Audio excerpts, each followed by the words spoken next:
Assalamualaikum warahmatullahi wabarakatuh. Ya, yang terhormat Bapak Insinyur Kristianto Usman, STMT PhD, selaku dosen pengampu mata kuliah pengembangan wilayah dan infrastruktur. Izinkan kelompok kami untuk memaparkan hasil kerja kami. Kerja kelompok kami berjudul Analisis Transportasi Perkotaan Berkelanjutan di Kota Bandung, di mana kelompok kami terdiri dari 4 orang. Yang pertama Desi Wulan Endari, Cut Karen, Rizka Febrianti, dan Trisna Adin.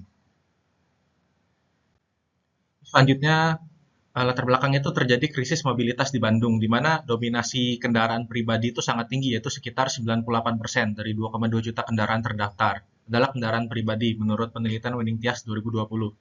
Lalu pertumbuhan armada pun mencapai 11% per tahun, jauh melampaui kapasitas jalan yang cenderung stagnan, yang mengakibatkan kerugian ekonomi besar, kemacetan parah, dan polusi udara yang mengancam kesehatan publik menurut UNESCO 2020. Yaitu sehingga dibutuhkan kebutuhan mendesak transisi menuju transportasi perkotaan berkelanjutan atau Sustainable Urban Transport sebagai solusi fundamental. Terus selanjutnya, rumusan masalah dan tujuan analisis dari kelompok kami. Pertama, bagaimana sih kondisi sistem transportasi Bandung meliputi infrastruktur, layanan, dan perilaku pengguna. Lalu faktor-faktor kendala apa saja sih yang menghambat penerapan transportasi berkelanjutan di Bandung. Lalu sejauh mana sih 10 prinsip SUTP telah diimplementasikan di Bandung. Lalu apa solusi strategis untuk meningkatkan implementasi SUT di Kota Bandung. Dimana tujuannya yaitu untuk mengidentifikasi kondisi mobilitas, mengevaluasi penerapan SUTP, menganalisis hambatan, dan memberikan rekomendasi kebijakan yang terperinci.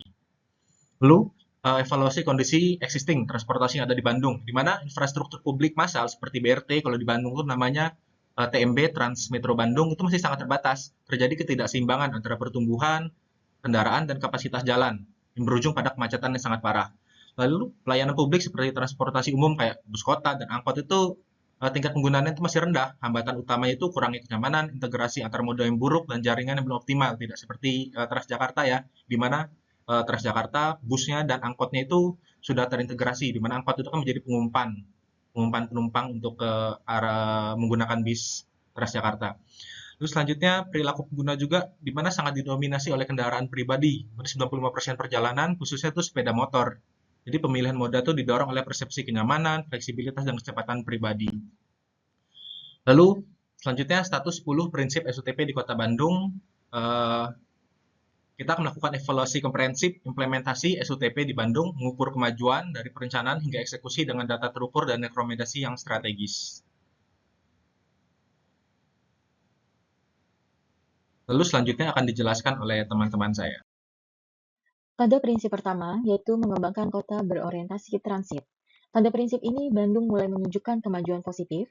Berdasarkan studi kelayakan BRT oleh World Bank tahun 2021, direncanakan rute sepanjang 23 km dengan target 80.000 penumpang per hari dan hanya dikenakan tarif Rp4.000 saja. Transmetro Bandung sendiri sudah beroperasi sejak tahun 2008 dengan 5 koridor aktif dan melayani sekitar 20.000 penumpang setiap hari. Dari laporan ini menunjukkan bahwa sistem ini terbukti berpotensi menggantikan hingga 20% penggunaan kendaraan pribadi. Selanjutnya, pada prinsip kedua, yakni menerapkan peningkatan transit, Kota Bandung telah memiliki sistem Transmetro Bandung yang sudah beroperasi sejak tahun 2008. Bus ini memiliki waktu keberangkatan atau headway sekitar 10 menit pada jam sibuk pagi hari, dan tetap berjalan dengan dukungan subsidi PSO yang berkelanjutan dari pemerintah. Selain itu, Bandung juga mulai memperkenalkan pilot project Angklung EV, yaitu kendaraan listrik ramah lingkungan yang dirancang untuk mengurangi emisi karbon dari transportasi perkotaan. Berdasarkan data Blut UPTD tahun 2024, jumlah penumpang Transmetro Bandung telah mencapai sekitar 20.000 orang per hari, meningkat 10% dibandingkan tahun sebelumnya. Peningkatan ini menunjukkan bahwa dengan layanan yang lebih baik, dukungan subsidi, dan inovasi kendaraan ramah lingkungan, minat masyarakat untuk beralih ke transportasi publik semakin tinggi. Selanjutnya, prinsip yang juga dinilai berhasil diterapkan di Kota Bandung adalah mengoptimalkan jaringan jalan dan penggunaannya. Pemerintah Kota Bandung telah menerapkan teknologi ATCS atau Area Traffic Control System yang berfungsi untuk memantau kondisi lalu lintas secara real-time. Melalui sistem ini, pengaturan lampu lalu lintas dapat disesuaikan secara otomatis, termasuk penerapan green wave di sekitar 50 simpang utama kota. Dengan teknologi ini, waktu tunda atau delay time kendaraan dapat berkurang hingga 25%, sehingga arus lalu lintas menjadi lebih lancar dan efisien. Selain itu, pembangunan infrastruktur fisik seperti flyover Kopo dan flyover Nurtanio juga menjadi langkah untuk mengurangi kemacetan, terutama di kawasan dengan volume kendaraan yang tinggi.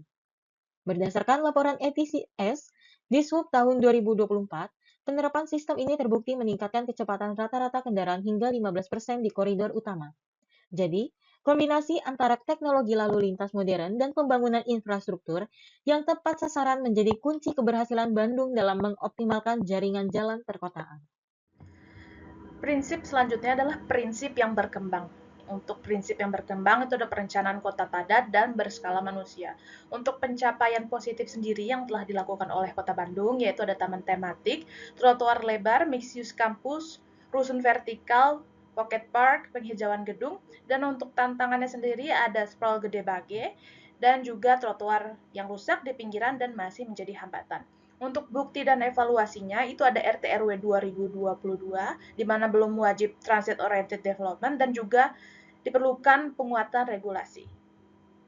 Untuk prinsip yang telah berkembang di Kota Bandung selanjutnya adalah mendorong berjalan kaki dan bersepeda.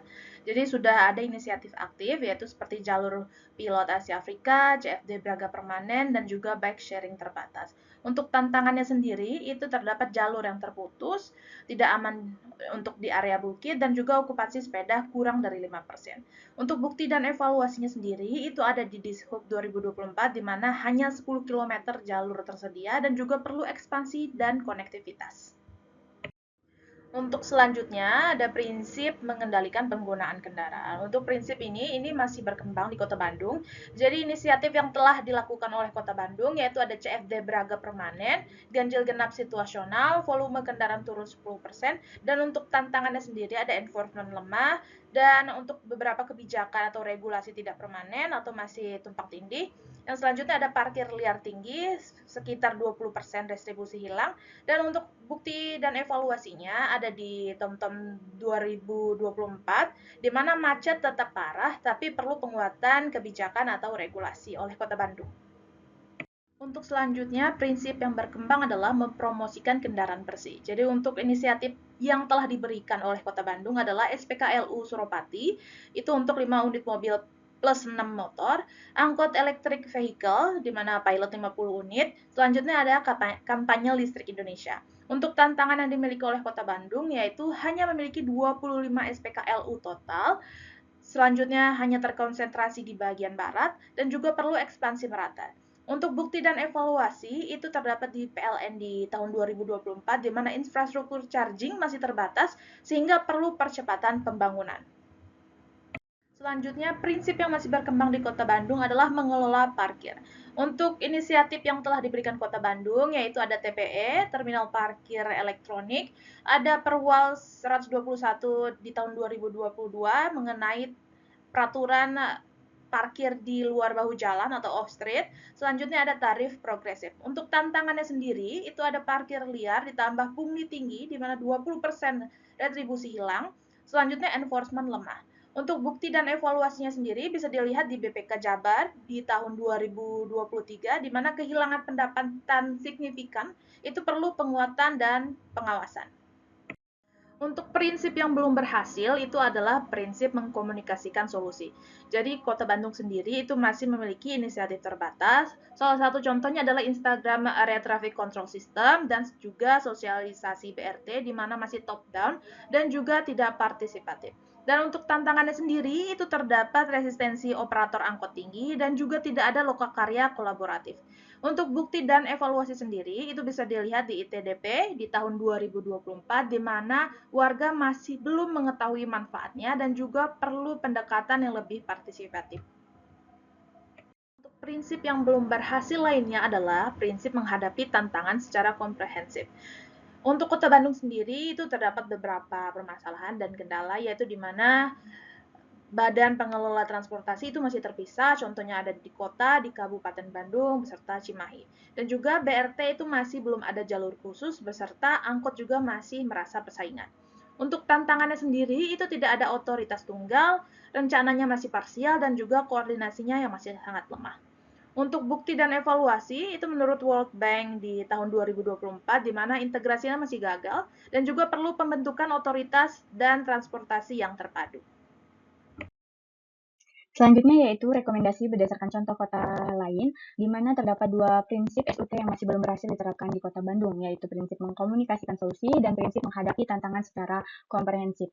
Di sini kelompok kami mengambil contoh Kota Bogor yang dapat menjadi contoh penerapan SUT yang relevan untuk Kota Bandung.